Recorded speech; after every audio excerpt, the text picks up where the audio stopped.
Eu não quero fazer desse discurso uma longa lista de agradecimentos. E também não desejo falar de onde vim, da minha infância. Eu não tive uma história de superações. Sempre fui privilegiado, com uma família que me proporcionou educação e afeto.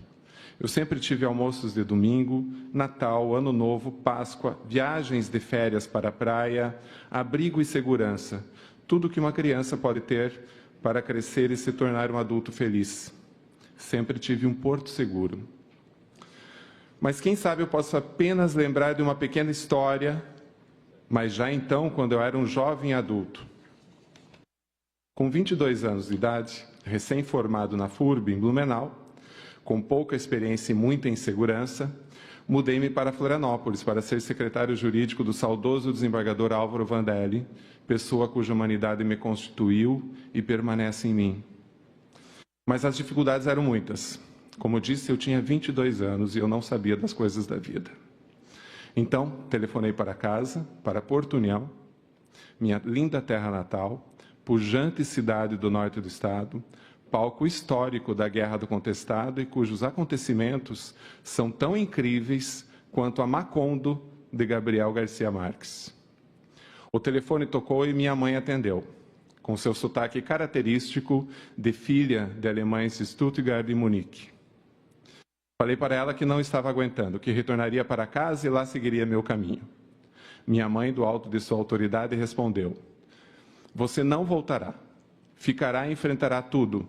A vida é assim, e foi você que escolheu essa estrada.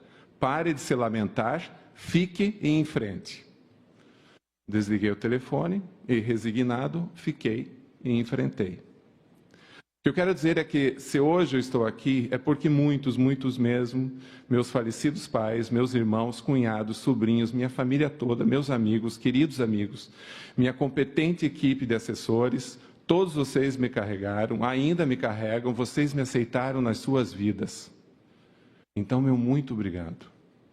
E já que retomei o caminho dos agradecimentos, a vida é feita de agradecimentos, aqui desejo fazer mais um a você, Lucas Fazolo, meu noivo, meu amor. Você é o brilho e a beleza de meus dias, é a felicidade que me embala. É a prova de que não somos amados porque somos bons. A verdade é que somos bons porque somos amados. E que sorte foi te encontrar. E agora sim...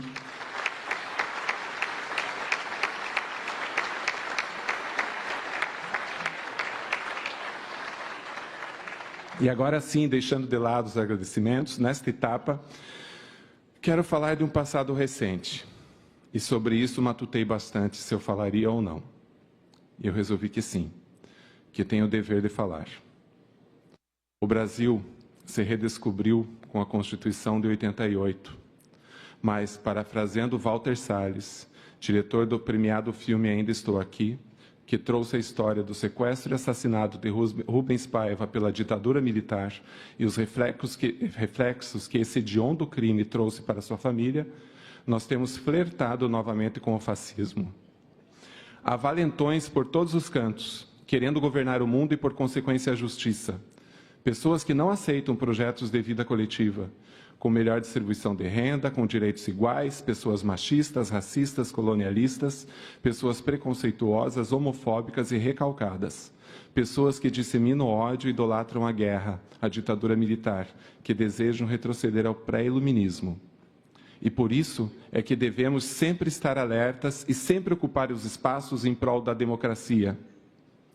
E nesse ponto, como disse Walter Benjamin, é importante contar a história sob a perspectiva dos vencidos, pois senão os vencedores continuarão vencendo. Pois bem, contarei a história de alguém que foi vencido, para que os valores morais, a dignidade e a honradez que ele sempre defendeu, fortaleçam-se como pilares sociais e cívicos e, quem sabe, um dia vençam. Era uma vez um juiz de direito que trabalhava com aprisionados. Ele executava suas penas de miseráveis, maltrapilhos e maltratados. Seres humanos condenados por crimes, mas que antes de tudo tinham sido condenados pela pobreza e injustiça social. O juiz, desde o início, se dispôs a fazer diferente. Ele decidiu que aplicaria a lei, seus fundamentos, suas constitucionalidades e que se pautaria nos direitos humanos. Começou a rever posicionamentos jurídicos, a filtrar as normas pelos pactos e tratados internacionais, sustentar posições das cortes superiores que apontavam o estado de coisas inconstitucional do sistema prisional do país. Entretanto, logo o juiz percebeu que somente isso não era suficiente. Pelo contrário, exigir o respeito aos direitos fundamentais encontrava resistências e podia trazer ainda mais dor. Não foram poucos os que começaram a lhe atirar pedras, chamando-o de defensor de bandidos. O estigma que carimbava a testa de todo preso logo passou a carimbar também a sua testa. Aqueles eticamente pouco elevados não se contentavam em discordar dos julgamentos, eles queriam mais, eles queriam eliminar o indesejado juiz. Não lhe faltariam injúrias, mentiras e ameaças. E o que ele fez foi além. A desistência não lhe pertencia, não havia escolha, o caminho dos direitos humanos era irrenunciável. Guardou suas dores, suas abertas feridas, suas angústias, botou tudo no bolso e foi cuidar das dores, feridas e angústias dos outros.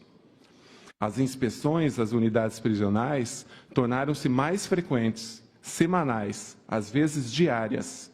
Nessas inspeções, que ele preferia chamar de visitas, a entrada da prisão não se resumia aos setores administrativos.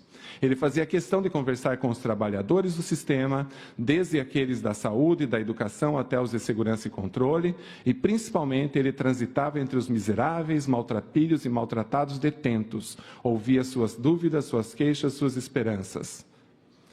Os detentos, que já acreditavam na justiça que o juiz representava, começaram também a acreditar na sua humanidade. Aquele sujeito de terno e gravata que tinha o poder de os julgar, olhava para eles, perguntava como estavam, questionava sobre suas famílias, sua saúde, respondia às suas dúvidas. Ele os respeitava em sua humanidade.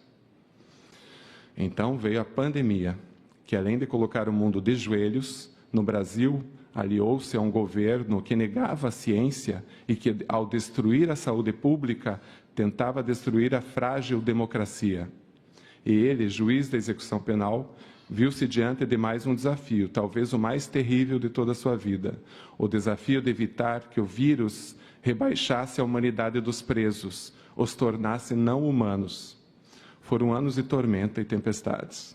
Mas ele seguiu, com a cabeça erguida, espinha ereta, a força de quem sabe que está do lado certo da história. E um dia a calmaria chegou. Não a do sistema, cujos presos permaneciam sofrendo com a superlotação, falta de trabalho, educação e saúde, mas daqueles que não tinham lealdade aos princípios que compõem o caráter. Esses pararam de o atacar, sossegaram, por assim dizer. O juiz reputou aquele armistício à sua própria persistência. Também atribuiu o fato aos novos ventos republicanos que, como revolução retificadora, restabeleciam os pilares da República. Mas ele estava enganado, não havia armistício. Depois de muitos anos de carreira, chegara o momento de ascender ao tribunal, como desembargador substituto. Após ponderar e refletir, tomou a decisão. A hora era aquela. Era preciso abrir caminho aos mais novos, a renovação era necessária. Inscreveu-se como candidato. Sendo o mais antigo, ainda que a votação viesse a considerar o merecimento no exercício das funções, não tinha dúvidas que galgaria o posto. E começou a preparar a todos sobre sua saída da vara de execuções penais. Conversou com os mais diversos setores, desde advogados, policiais penais, policiais militares, policiais civis, conselheiros do Conselho do Carcerário, defensores públicos, promotores de justiça, servidores, colegas, até chegar principalmente nos presos. Sua saída das funções não poderia ser de surpresa. Isso geraria abalos estruturais. Segurança pública se fazia com confiança pública e era importante deixar tudo bem transparente, bem pontuado. Eis que na data marcada, o juiz não foi aceito. Por uma apertada maioria de votos, ele não foi considerado merecedor. Os motivos, esses não foram declarados. A recusa foi seca, insípida, mas era evidente que se devia à sua postura ética e humanista. Nova tempestade o atingiu. Ele sentiu vergonha.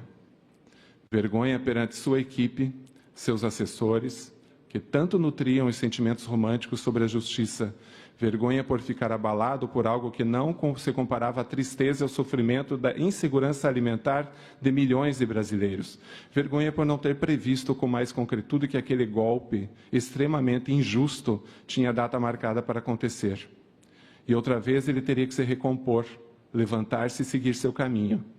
Sem se altear como paradigma dos direitos humanos, o juiz conhecia a história das grandes personalidades que lutaram pelas causas sociais, pela igualdade de oportunidades, sujeitos alçados à condição de luz do horizonte ético e humano. Todos encontraram resistências, todos sofreram, todos foram, em algum momento, incompreendidos e vítimas de ataques violentos. Alguns perderam a própria vida, mas jamais perderam a dignidade. Em 1925, Charles Chaplin avaliou que a grande questão do personagem, o vagabundo, é que não importava o quanto ele podia estar por baixo, não importava o quanto os chacais tivessem conseguido acabar com ele ainda era um homem com dignidade. Lembrando dessa lição, o juiz concluiu que a sua felicidade, como categoria ética de dignidade, jamais seria nocauteada. Feliz daquele que é acusado de defender os direitos humanos, de tutelar os valores mais elevados, tendo a Constituição como seu escudo.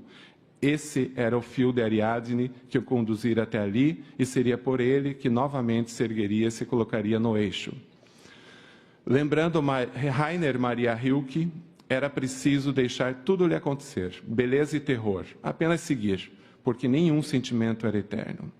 E hoje, 7 de março de 2025, como falou Mário de Andrade, ao fundar o modernismo há um século, não há mais paredes, só horizontes. Reza a lenda que Luís XIV, o Rei Sol, certa vez assim disse ao filho: sempre olhe para o futuro, é onde os obstáculos e inimigos o aguardam, mas você não pode encarar o futuro até conquistar o passado, e então você estará livre. Eu conquistei meu passado e hoje encaro o futuro. Eu estou livre. Muito obrigado.